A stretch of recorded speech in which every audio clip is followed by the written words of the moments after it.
Hello everyone, my name is Sulbha Gambhir and I am a chartered accountant by profession.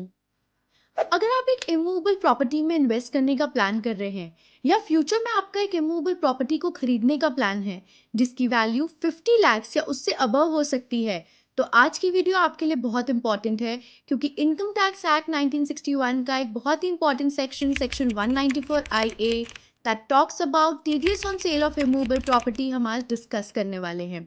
आज की video में हम इस section को बहुत ही डिटेल में डिस्कस करने वाले हैं। So it's my sincere request कि आप इस वीडियो को एंड तक देखिएगा और बीच में स्किप मत करिएगा, ताकि by the end of the video you are clear कि टीडीएस कब डिडक्ट करना है, क्यों डिडक्ट करना है और कितना डिडक्ट करना है।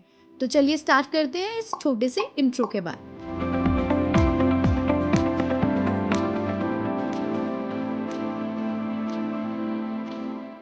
Section 194 IA that is TDS on sale of immovable property। हालांकि ये section talks about TDS on sale of immovable property, but ये सेक्शन सेलर के लिए नहीं है, ये सेक्शन है बायर के लिए। अब आज बात करते हैं, पहले तो हम इमूवेबल प्रॉपर्टी क्या होता है। इमूवेबल प्रॉपर्टी जो कि सेक्शन 194 IA में डिफाइन की गई है वो है land but other than agriculture land, any building or part of any building that could be a flat or a piece of land as well. अब अगर आप एक बायर हैं जो कि एक इमूवेबल प्रॉपर्टी में इन्वेस्ट करने का प्लान कर रहे हैं जिसकी वैल्यू 50 लाख से उससे अबव हो सकती है, तो आपको बहुत ही कॉशियस होना पड़ेगा सेलर को पेमेंट रिलीज करने से पहले, क्योंकि सेक्शन 194 IA कहता है कि बायर को 1% टीडीएस डिडक्ट करना है before making payment to the seller. अब आपका क्वेश्चन ये आएगा कि ये जो हमें 1% टीडीएस डिडक्ट करना है, ये किस अमाउंट पर हमें डिडक्ट करना है। So with effect from 1 April 2022 ये जो अमाउंट है that is the sales consideration या stamp duty valuation whichever is higher. अभी तो हमने करी एक लीगल टर्म में बात, अब इसको सिंप्लीफाई करते हैं through form of an example. आप एक बायर हैं और आप एक फ्लैट खरीद रहे हैं जिसकी वैल्यू है 60 लाख रुपीस। अब फ्लैट है तो इमूवेबल प्रॉपर्टी है, 50 लाख से ऊपर है तो दोनों कंडीशन सेटिस्फाई हो जाती है 194 IA।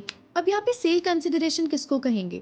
Sale consideration means purchase value and any charges which were incidental at the time of purchase. अब वो चार्जेस क्या हो सकते हैं, पार्किंग फी हो सकती है, मेंटेनेंस चार्जेस हो सकते हैं, इलेक्ट्रिसिटी एंड वाटर फैसिलिटी फी हो सकती है।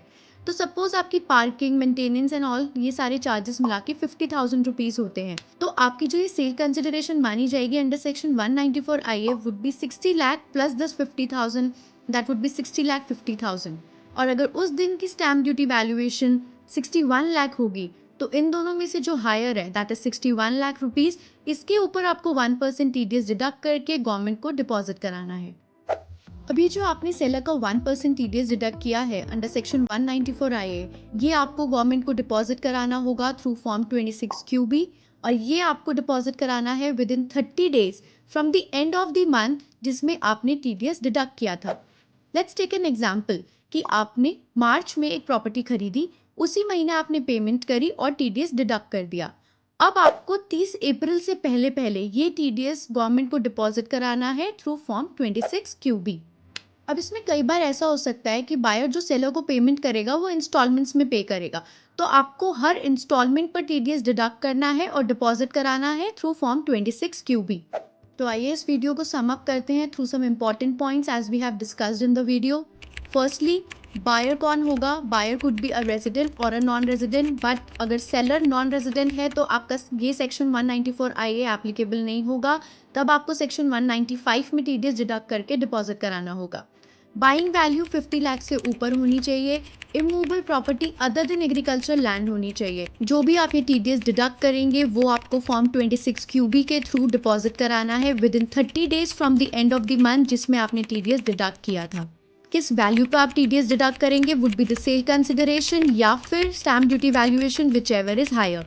अब सेल कंसिडरेशन में बहुत सारे चार्जेस और भी आते हैं जो कि इंसिडेंटल होते हैं at the time of purchase of such immovable property. So this was all about section 194 IA from my side, that was TDS on sale of immovable property। अगर आपकी कोई भी क्वेरी है इस सेक्शन से रिलेटेड तो आपकी स्क्रीन पर एक ईमेल आईडी फ्लैश हो रही है, आप उस ईमेल आईडी पर मुझे क्वेरी मेल कर सकते हैं या फिर आप कमेंट सेक्शन में भी अपनी क्वेरी पूछ सकते हैं। Thank you everyone for investing your time into this video. I hope it was worth it. Now, I would like to request you to please like this video and subscribe the channel for more such updates. Thank you.